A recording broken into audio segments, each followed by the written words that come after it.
Hello everyone, Deborah Lee here with lecture number 2. I'm glad you stopped by. Today's lecture will be on legacy. Now, if you need a transcript of this lecture, you can contact me through my website and I will get it right out to you. So today we're going to be looking at legacy. What are you leaving for your family? But first we're going to start off by reading a poem. It's written by Michael Goldner and it talks about Jesus's family lineage, and as we'll see, it wasn't all that perfect. So here we go. Exceedingly odd is the means by which God has provided our path to the heavenly shore. Of the girls from whose line the true light was to shine, there was one an adulteress, one was a whore. There was Tamar, who bore, what we all should deplore, a fine pair of twins to her father-in-law. And Rahab the harlot, her sins were as scarlet, as red as the thread which she hung from the door. Yet alone of her nation she came to salvation, and lived to be mother of Boaz of yore. And he married Ruth, a Gentile uncouth, in a manner quite counter to biblical law.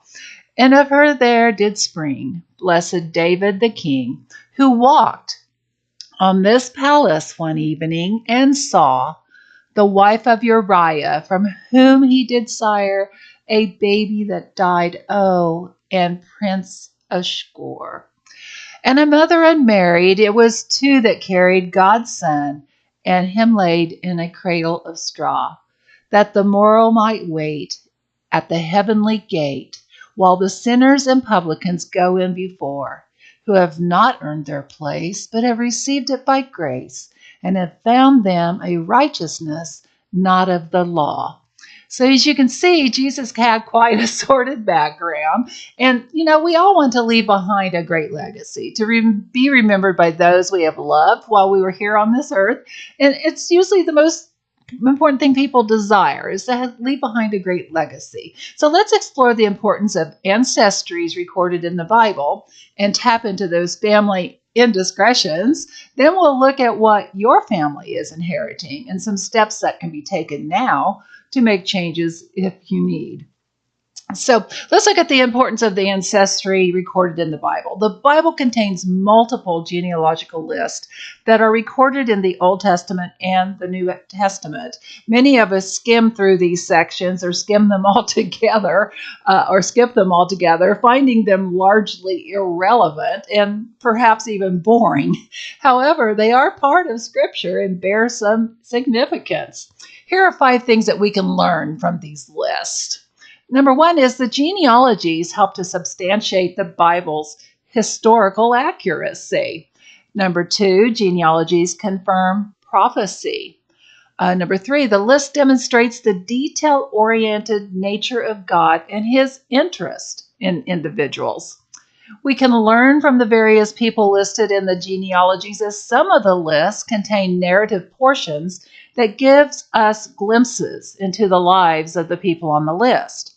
We learn about God's character and how he values the lives of individuals, even when some were Gentiles and not part of his covenant people. Now, Gentile simply means the non-Jewish nation or the nation not of Israel.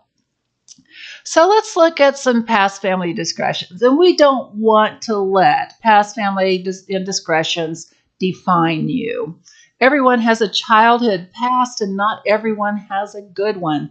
Some pasts were filled with darkness, abuse, accidents, and fear. Some pasts were filled with the light, great families, happy childhoods, and fun adventures. But most often, people's pasts are filled with a mix of light and darkness. So regardless of how we were raised and what we may have gone through during happenstances in life, we cannot let the past define us. We know that our past leaves a mark on us and it forms us. We also tend to see our self-worth through lenses tinted by the past. It's hard for a child to face school every day when they know everyone is aware that their dad is a fallen down drunk, or that they have a relative who is a fire starter or in jail for murder, or their body shows signs of abuse and neglect. Those are tough things to live through. But there is hope. We can move on from our past into something better. Those dark things that happened in the past are not our shame to carry. You can continue letting the past strangle and paralyze you, or you can give God a chance to heal you and live the purpose that He has intended for you. In this lecture series, I provide tools to empower, encourage, and help you heal and put you on the track to discover the hope that I speak of. So let's move on to what kind of a legacy is your family inheriting. We're going to look at Exodus 10:6, where God tells Moses this: I lavish my love on those who love me and obey my commands, even for 1,000 generations. So there's some key words here. The first one we'll look at is lavish. So lavish means generous with extravagant qualities. I mean, what a way for someone to love you. And then he says he does this. He lavishes this love on those who love him and obey his commands. And he will do this for 1,000 generations. So whatever it is you do now, it matters, and it will affect the generations to come in your lineage. So let's look at the Joshua legacy. This is a really good one. The Joshua legacy is found in Joshua 24, where Joshua has gathered the tribes to Shechem, which was the first place that Abram or Abraham first encountered Yahweh and entered a covenantal relationship. Easy for me to say. Okay, here Joshua is facilitating a covenant renewal ceremony. He summons all the leaders and gives an oracle on how he and his family will serve the Lord. Read this chapter as Joshua teaches us how to lead our families. So here are 3 main takeaways. He reminded everyone that God kept his promises and his word. Joshua challenged everyone there to obey the word.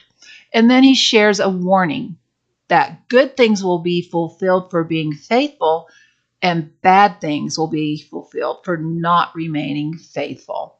The most popular statement Joshua makes in chapter 24 is from verse 15, and it says, "But as for me and my household, we will serve the Lord." So what can we do now for our families, especially if we think we've already blown it? So here are some ideas to get you started. Number 1, be an example of good character. And an example is your phone rings and the kid's running to grab the phone and you tell them, "I'm not here." So you're actually teaching your child to lie. So we need to be example of good characters for our children. And then another thing is to be consistent with rules and consequences. Don't back down. Don't change your mind. Be consistent with every child. Be consistent with the rules and consequences. They never change, so your children know what to expect every time. And believe it or not, that will break some of their orneriness. So, okay, number 3 is be intentional with your own choices. Show your family that you're good at decision making, that you're making decisions with the best intent for your family. Number 4 is be in prayer for your family. All I can say is always and never stop. All right, folks, that's the end of today's lecture. Thank you for listening, and we'll see you all next time. Be blessed.